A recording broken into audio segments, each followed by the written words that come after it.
మీకోసం బంగాళాదుంపలు, అవి చిట్టి బంగాళాదుంపల్ని నేను ముందుగానే ఉడకబెట్టి పెట్టుకున్నాను.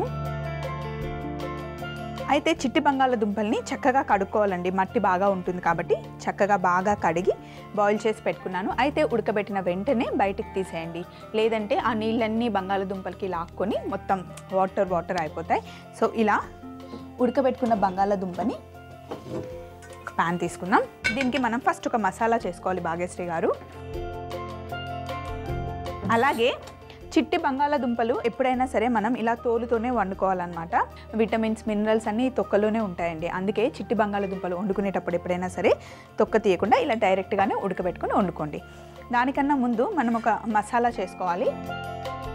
ధనియాలు ఫస్ట్ కొంచెం వేసుకొని మనం తీసుకున్న బంగాళాదుంపకి సరిపడా మసాలా చేసుకోవాలి.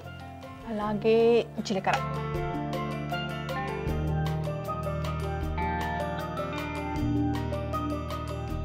సోంపు తెచ్చుకుందాం.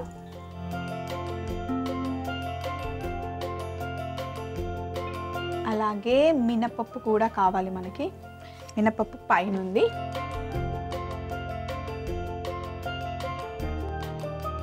మిరియాలు ఇక్కడే ఉన్నాయి.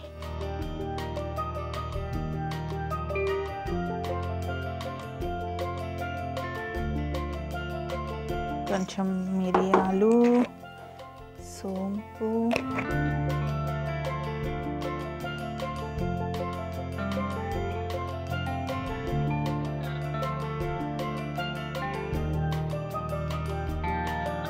మినపప్పుని ఇలా పొడులలో వేసుకుంటే మంచి రుచి వస్తుంది. కానీ మినపప్పుని చక్కగా వేగనివ్వాలి, అది వేగడం వల్లే ఆ మంచి రుచి వస్తుంది. అలాగే ఇందులో ఒక 4 ఎండుమిరపకాయలు కూడా వేసుకోవాలి. దీన్ని అక్కడ పెట్టేసి ఎండుమిరపకాయలు తెచ్చుకుందాం.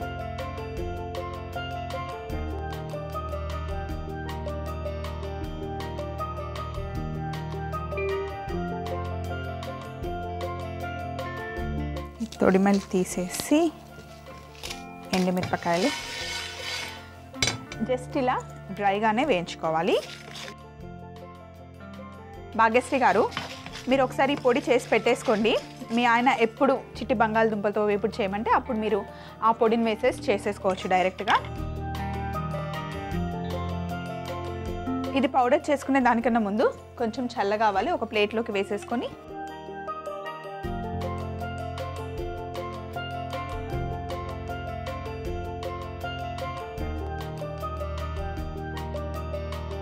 చిట్టి బంగాళదుంపని మనం కట్ చేసుకోవాలి.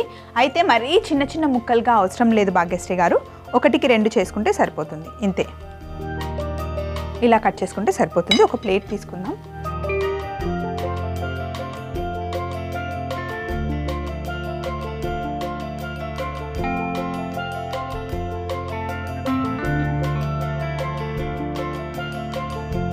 బంగాళదుంపలు కట్ చేసేసుకున్నాం కదా భాగ్యశ్రీ గారు. ఇప్పుడు మనం వేపుకున్న ఎండుమిరపకాయలు, ధనియాలు వీటన్నిటిని పౌడర్ చేసుకోవాలి. ఈ మసాలా వల్లనే మనకి మంచి రుచి వస్తుంది. ఈ మసాలాని మటుకి కరెక్ట్గా వేపుకుంటేనే బాగుంటుంది. ఇప్పుడు వీటిని మిక్సీ జార్లో వేసుకోవాలి. అలాగే కొంచెం ఉప్పు వేసుకుందాం ఇందులో. ఇప్పుడు దీన్ని పౌడర్ చేసుకోవాలి. మసాలా పౌడర్ రెడీ అయిపోయింది. అలాగే ఈ బాండీ కూడా కావాలి, ఇందులోనే వేపుడు చేసుకుందాం మనం.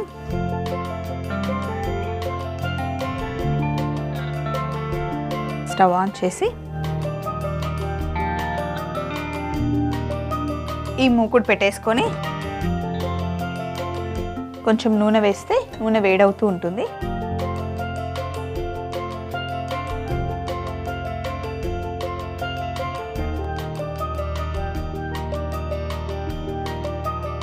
మనం చేసుకున్న ఈ మసాలా పొడి ఇలా మెత్తగా దంచుకోవాలండి, అప్పుడే బాగుంటుంది. దీని మంచి ఫ్లేవర్ వస్తుంది.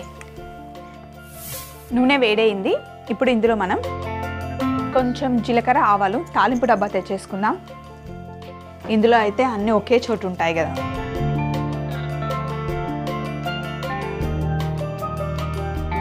కొంచెం నూనె వేడయ్యాక ఫస్ట్ ఆవాలు,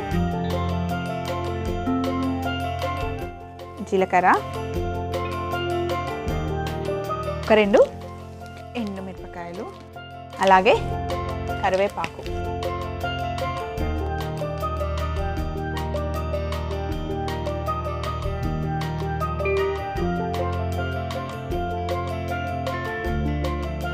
కరివేపాకు కొంచెం వేగిన తర్వాత ఇందులో చిట్టి బంగాళాదుంపలు,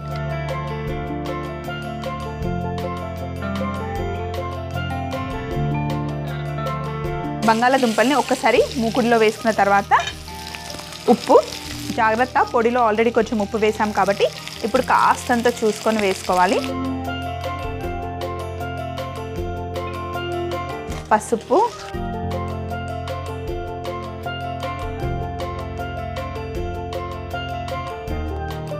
కారం, పొడిలో కూడా ఎండుమిరపకాయలు వేసాం కాబట్టి కారం కొంచెం తక్కువే వేసుకోండి భాగ్యశ్రీ గారు.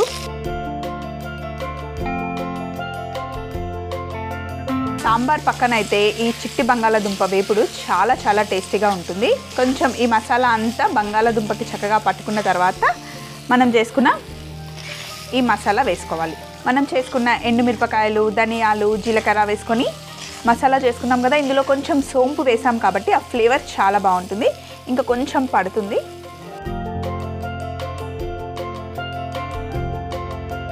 భాగ్యశ్రీ గారు ఒక్కసారి మసాలా యాడ్ చేసిన తర్వాత చిన్న మంటలో మెల్లిగా రోస్ట్ చేసుకోవాలి, చక్కగా కుక్ చేసుకోవాలి. క్రిస్పీగా కావాలంటే ఎక్కువసేపు ఫ్రై చేసుకోండి. అలాగే ఇప్పుడు మనం మసాలా చేసుకున్నాం కదా, అప్పటికప్పుడు మసాలా చేసుకునే టైం లేకపోతే కనుక ఇంట్లో సాంబార్ మసాలా ఉంటుంది కదా, ఆ సాంబార్ మసాలా కూడా ఈ చిట్టి బంగాళాదుంపల్లో వేసుకొని చేసుకుంటే భాగ్యశ్రీ గారు చాలా చాలా బాగుంటుంది. ఎలాగో మీ ఇంట్లో బస్తాడు ఉన్నాయి కదా చిట్టి బంగాళాదుంపలు, ట్రై చేయండి. రోజుకొక రకం చేసి పెట్టండి మీ ఆయనకి. చిన్న మంటలో ఇంకా కొంచెం వేగితే చిట్టి బంగాళాదుంపల వేపుడు రెడీ అయిపోతుందండి. ఈలోపు నేను కిచెన్ ఒక్కసారి నీట్గా చేసేసుకొని కావాల్సిన బౌల్ కూడా తెచ్చిపెట్టేసుకుంటా.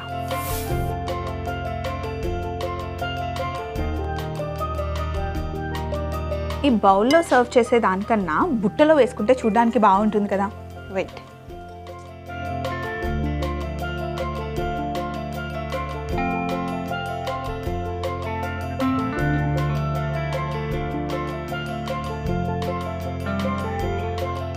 కార్డ్ ఒక్కటి తీసేస్తే బుట్టలో కరెక్ట్ ఫిట్ అవుతుంది.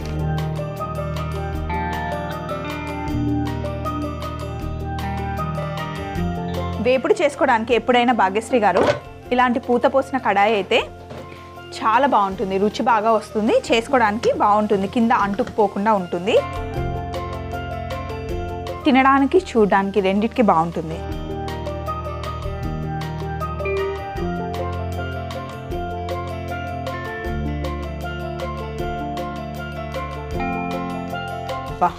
చూస్తుంటేనే నోరు ఊరిపోతుంది కదా. మీ ఆయన ఊరికే వంకలు పెడుతున్నారన్నారు కదా మీరు.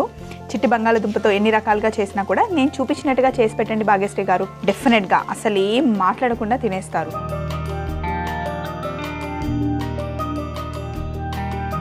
నేను చూపించినట్టుగా చేసి పెట్టండి, ఎలాంటి వంకలు పెట్టకుండా అసలు మాట్లాడకుండా తినేస్తారు. మళ్ళీ ఈ రెసిపీలో మీకు ఏమైనా డౌట్స్ ఉంటే ఒక చిన్న రికాప్ చూసేయండి. చిట్టి బంగాళాదుంప వేపుడు తయారీ విధానం చూద్దాం. ముందుగా ఒక ప్యాన్ తీసుకొని అందులో ధనియాలు, జీలకర్ర, మిరియాలు, సోంపు, మినప్పప్పు, ఎండుమిరపకాయలు వేసి వేయించుకొని ఒక ప్లేట్లోకి తీసుకోవాలి. ఆ తర్వాత ఒక మిక్సీ జార్లో వేసుకొని సరిపడా ఉప్పు వేసి పౌడర్ చేసుకోవాలి. ఇప్పుడు ఒక మూకుడు తీసుకొని అందులో నూనె వేడి చేసుకొని ఆవాలు, జీలకర్ర, ఎండుమిరపకాయలు, కరివేపాకు, ముందుగా ఉడికించి కట్ చేసుకున్న చిట్టి బంగాళాదుంపలు, సరిపడా ఉప్పు, పసుపు, కారం, ముందుగా మిక్సీ పట్టుకున్న మసాలా వేసి వేపుకుంటే చిట్టి బంగాళాదుంప వేపుడు రెడీ.